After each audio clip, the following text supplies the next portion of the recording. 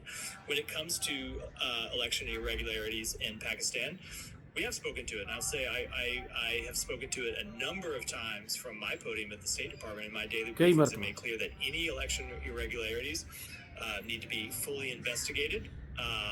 They need to be answered, and they need to be dealt with consistent with the rule of law. And that's true for Pakistan, it's true for every country in the world.